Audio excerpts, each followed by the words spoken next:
baby.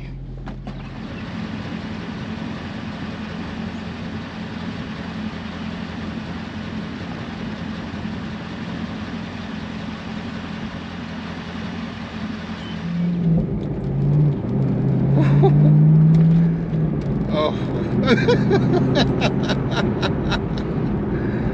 Oh my God, I haven't driven this car in so long, man.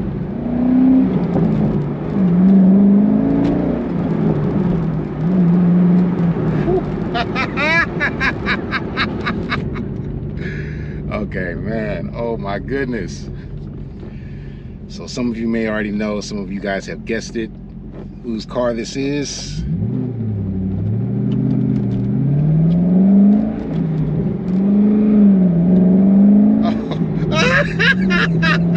Oh, shoot. Oh my God, man, this car feels so crazy.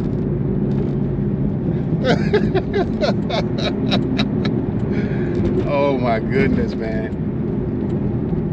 This car feels ridiculous. Alright, man, it's been a long time since I drove this car. And when I drove the car, I was trying to be extra careful because this is my brother's car, right? So 2006 Chevrolet Corvette, man. It's the base model, 6-speed manual. This car is pretty ridiculous, man. even for it being a car that's made back in 2006. I want to talk about cruising performance. Is it a smooth drive? It's smooth as far as the power delivery, especially if you know how to drive a stick. You know what I'm saying? You do kind of have to get used to the clutch, because the clutch, it has a lot of resistance at first, and then once you get past this resistance point in the clutch, as far as the spring itself, the spring mechanism to where as you pushing the pedal down, that part of the spring mechanism for the clutch or for the pedal is like kind of touchy. So like it gives you, you have a lot of resistance in the beginning, but then all of a sudden it eases up and it allows you to push the clutch pedal all the way down, and it's the same way on the way back up. So you kind of got to get used to how the clutch pedal feels or whatnot. But as far as the clutch actually engaging via the pedal, it's very smooth. The clutch engages very smooth. You just got to get used to the pedal itself. But just hearing that my brother, he didn't really get too many upgrades to this car. He didn't really do too much to it. He's had it for a while, long time, and he's almost about. I don't want to give away any secrets about what he's doing, but if you guys want to check out his YouTube channel, I'll leave it in the description, and you guys can go check it out. His YouTube channel is mainly about motorcycles and motorcycle racing and just motorcycle riding, period.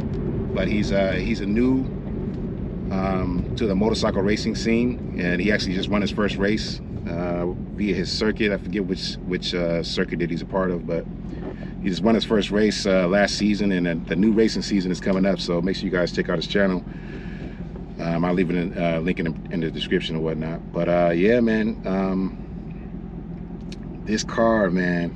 I remember when my brother first got this car, I was just so astounded and just proud of my brother for actually being able to step out on faith and actually purchase this car. You know what I'm saying? Because, you know, back then this car was worth a pretty penny. You know what I'm saying? He spent a lot of money to get this car and whatnot. So I was very proud of him. He's the younger brother. I'm the older brother, you know. So he's the first of us to get something of this caliber. You know what I'm saying? And so, and even my car that I have now is still not this same caliber. You know, I'm driving this car right now, and it's reminding me that my Challenger RT is nothing compared to this car, man. Even though this car was made in 2006, you know what I'm saying? Shoot.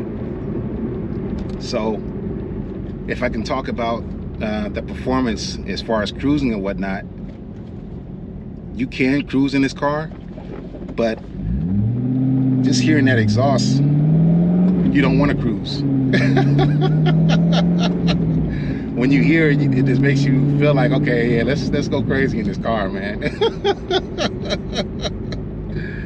know, that's all. That's just inspiring right now, just the sound of the car, you know. So one of the things I'm paying attention to right now is just the cruising, the feeling while I'm cruising. It feels nice, you know what I'm saying. The seats have pretty good cushioning. The seats actually, the cushioning in these seats are actually better than the cushioning in that 2020 AMG GT. But it is still more of a sporty seat. I think these are probably the standard seats that came in the base model of the C6. And so, yeah, it feels really nice, man. I really like it. But the thing is, the car, the interior of the car, look at me, I'm 6'4". Right now, I'm sitting at around 290 pounds or so. I gained some weight back. So, you know what I'm saying, for those of you who's watching my weight loss journey or whatnot, I did gain some weight back. So I'm sitting around 290 pounds right now, 6'4", and I don't have no elbow room. Obviously, in my car, in the other two cars that I reviewed, the Supra and the AMG TT, I have plenty of room, plenty of elbow room, plenty of space, even seating space. I have plenty of seating space. Like right now, this the steering wheel is like rubbing against my leg. If I can actually move this. Oh, okay, I can move it up a lot actually. Okay, so moving it up, now I have plenty of space, but then at the same time, I don't have oh, okay. Oh, there we go. Yeah, I don't know why my brother has it like that. Okay, yeah, this feels a whole lot better. All right. My brother is about an inch, half an inch taller than me. So here I am playing with this seat right now, trying to get it where I like it. Okay, yeah, that feels a lot better. Okay, so depending on with me being a 6'4" guy, depending on how you adjust the steering wheel and the seat, then you can get it to a really good place. That's the only thing is getting into this car is sitting down really low. So if you're a shorter person, then obviously getting inside of a really low car is not too much of a problem. But I've had, you know, a girl come sit in this car, and she wasn't that tall or whatnot, and she still complained about it being really low, you know what I'm saying, to the ground or whatnot. Just sitting down and actually getting back up from the car, sitting inside the car and everything like that. Guys, you know, we like the car, so we don't care. We don't care if it's sitting down really low or whatever. Okay, I feel way more comfortable shifting. I feel more comfortable moving my feet around, moving my legs and stuff like that, as far as controlling the pedals and everything like that. Brake pedal, gas pedal, and clutch pedal.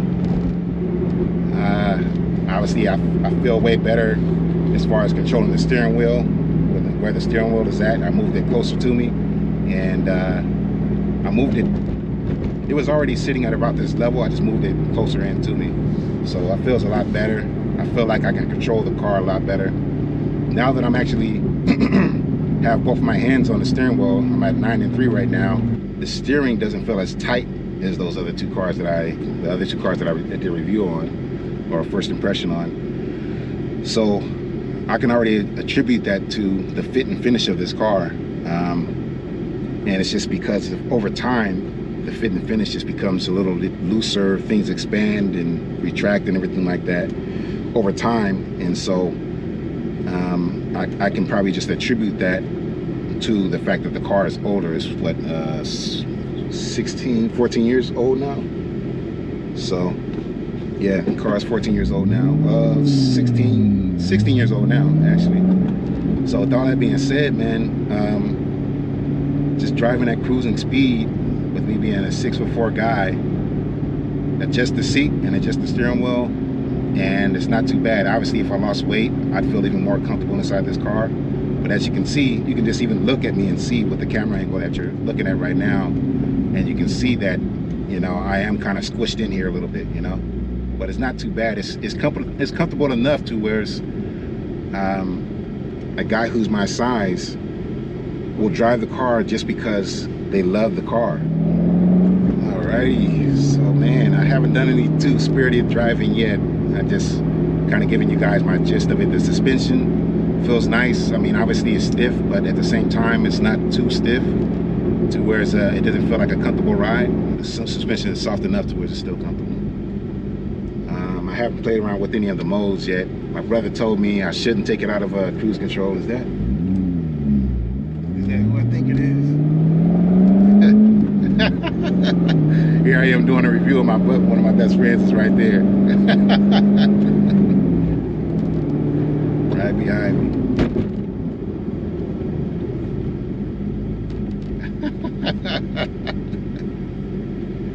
That's funny, man. All right, I guess this is gonna be a little pull right here. Obviously, I got to show off my friend a little bit. Man, I love this car. It's making me want to get one now.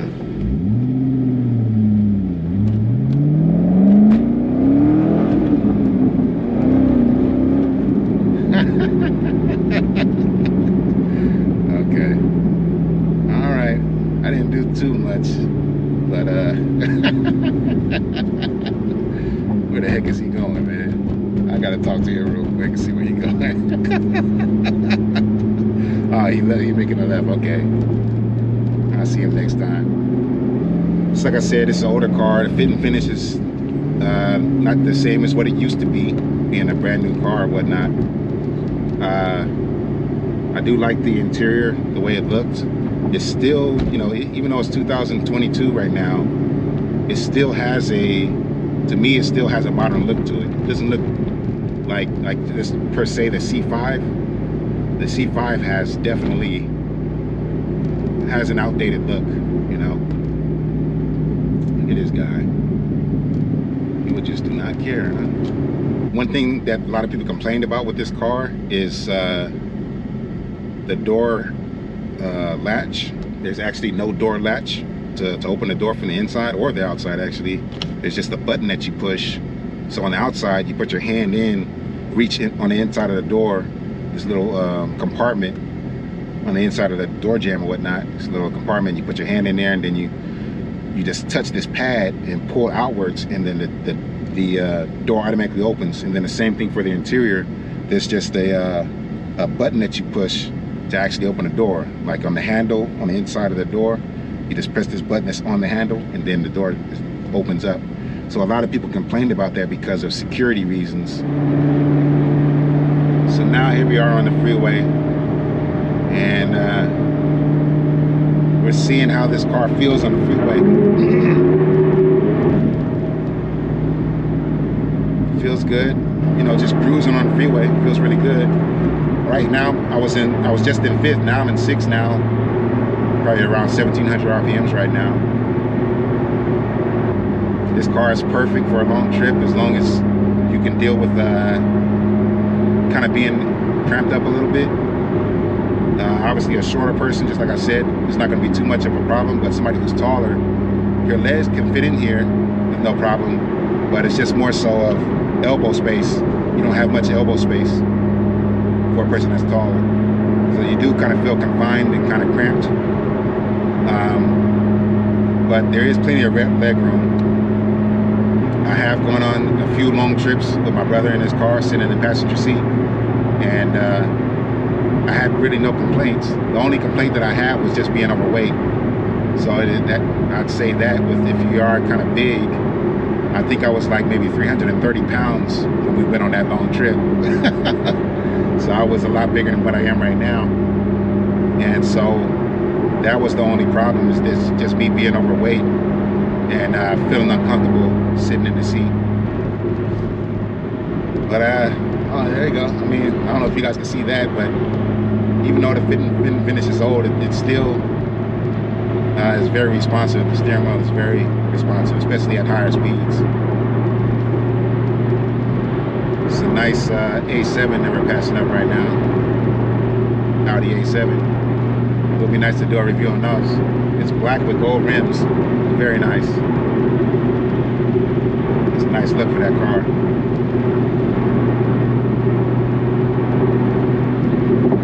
It's fun to be the type of driver that I am. I'm a pretty aggressive driver, but at the same time, I know when there's a situation that's too dangerous, when there's too many cars on the road, just relax, and eventually it'll open up. You know what I'm saying? It'll open up, and you'll have that free lane to where you can go ahead and do something to where you can test out the car a little bit, you know? And it's like, you don't want to do too much, just like I said, but every so often you can test it out and see what that thing can do, you know what I'm saying? Some people, they just be doing crazy, bobbing and weaving throughout all the cars they see on the road, with it being heavy traffic and everything like that. You know, of course, they're trying to show off and they want to be faster than you, so they're gonna, especially if you're driving a car like this, they want to be faster than you, so they're gonna make maneuvers that are very risky that they shouldn't be doing. Went the wrong way. This is my old stomping grounds where I grew up, and I done forgot everywhere, forgot where I'm at. Don't know how to get to where I'm trying to go to.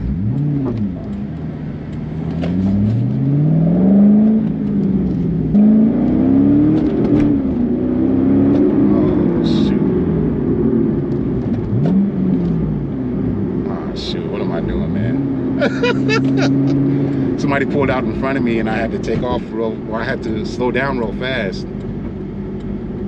I got some cash on me. Anything? Well, let me see. Give this guy something. You go, man. I used to have a '74 Corvette. Oh, really? Okay. Painted red to begin with. Right. But the dude I bought it off of painted it black. Oh, really? You did, huh? You don't like that, huh? Horrible. Right. Exactly. All right. Have a good one, man. God bless. Yeah.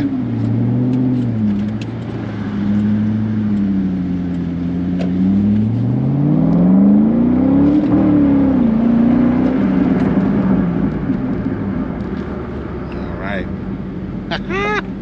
Okay. So we got traction control on. So it's not getting too loose. It's not getting super loose, but we're gonna test this thing out on this freeway here, getting on.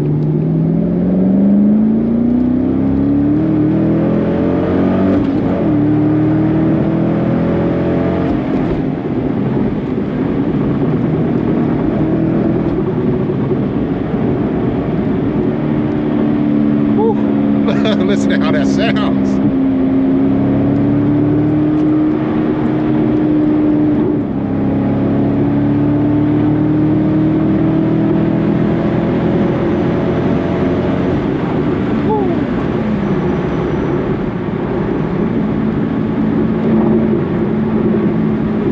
Right now I'm hearing a lot of wind noise coming in through the window. Just like I said, that can probably be more than likely be attributed to the fit and finish. Just over time, maybe the seals have worn out a little bit in the door. This car, each gear has a very long ratio.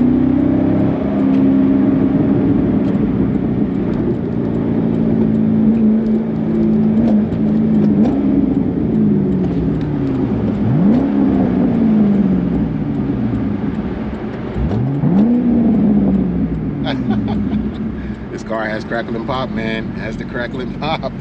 This car has way better handling than that car.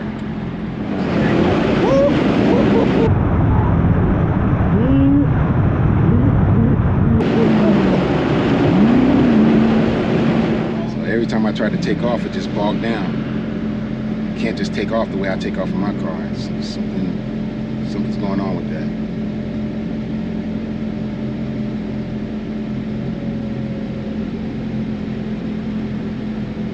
Maybe the traction control being on is stopping it from taking off. The suspension felt really good, even while handling, while turning in the curve and everything like that. Obviously, it's not German engineering.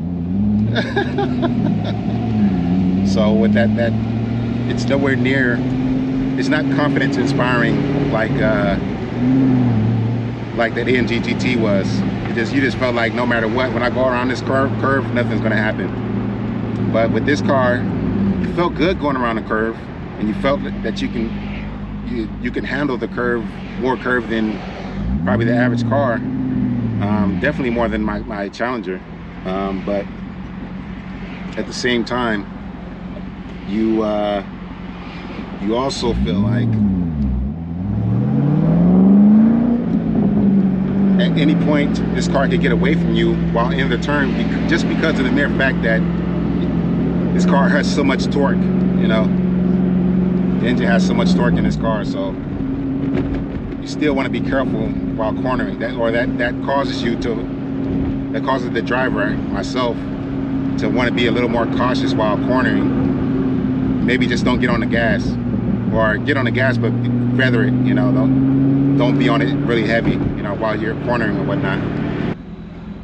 So we got the acceleration, we got handling, suspension, the braking was in this car. Just like I said, I was telling you guys a story of earlier when I was leaving my ex-girlfriend's house, and I had to come to an abrupt stop really fast, and it stopped on a dime. It just is like, bam. Oh, you want to stop? Okay, bam, you're stopped. You know, and I basically slammed on the brakes. You know, it has an anti-lock braking system. Anti-lock braking system in this thing must be incredible because it stopped on a dime. So I know the braking is very good in this car. Man, okay. This does have crackle and pop, so that's another thing that reminds me of the Supra, is that just like that car, the sound of the exhaust here is amazing. But even the crackle and pops, they feel more raw and real than the 2020 Supra. On the 2020 Supra, it almost felt artificial because it was like the crackle and pops perfectly hit on a dime. But for this car, the crackle and pops, you know, they're there, but it's more sporadic when you actually hear them. You know, that could also probably be attributed to the fact that this is a manual as well. But whew, man, I do like this car a lot though, man. In conclusion, what this car is really doing for me is making me wonder how it felt when it was brand new, and it's also making me wonder what it would be like to drive a C7 and see what the differences are between this and the C7. So I think a C7 may be in the cards for me pretty soon to test it out and see how it feels compared to this car.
See, look at that. Okay, 6'4". It's hard to get in there. And I gotta lift my feet over this just to get in. I gotta settle myself in the seat. Then I gotta come over here and reach for that. Close it. This car is very violent.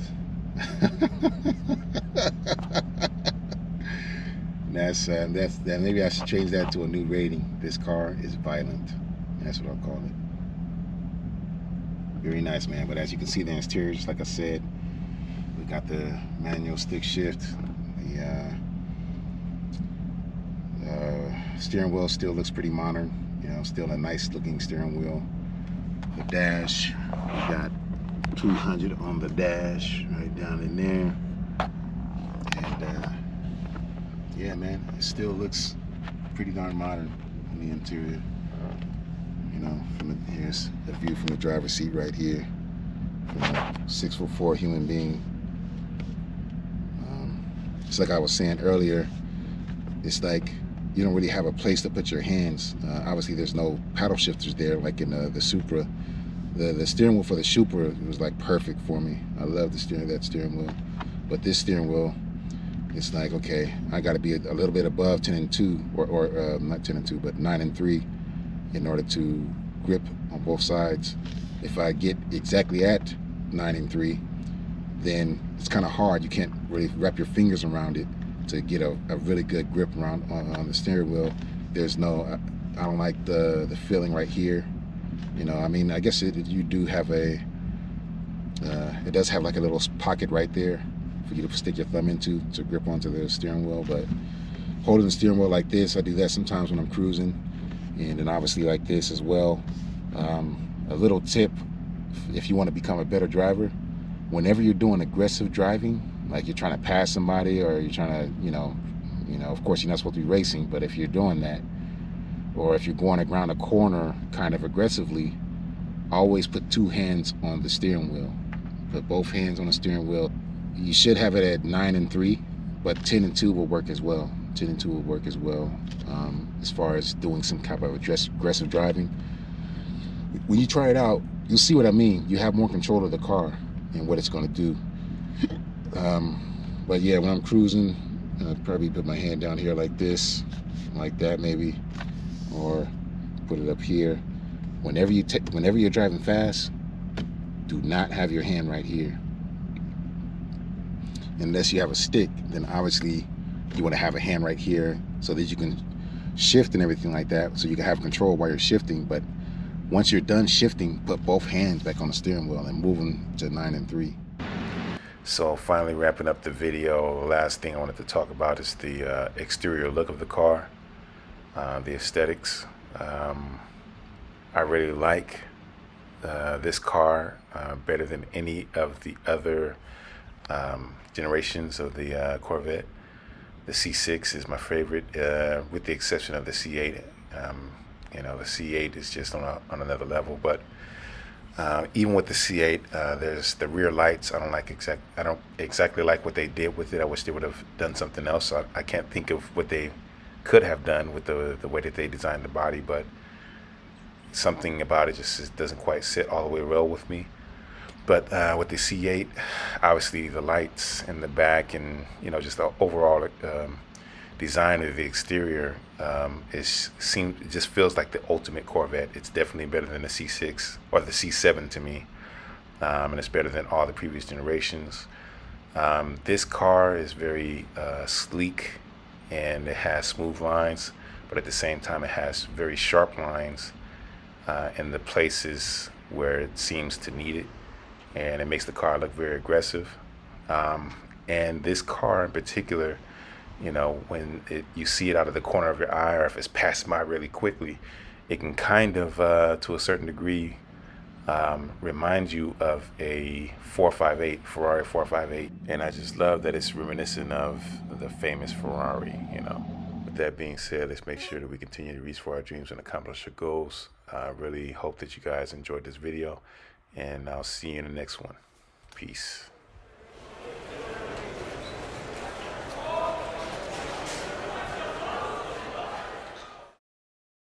Hey, bro, watch your jet. Watch your jet, bro. Watch your jet.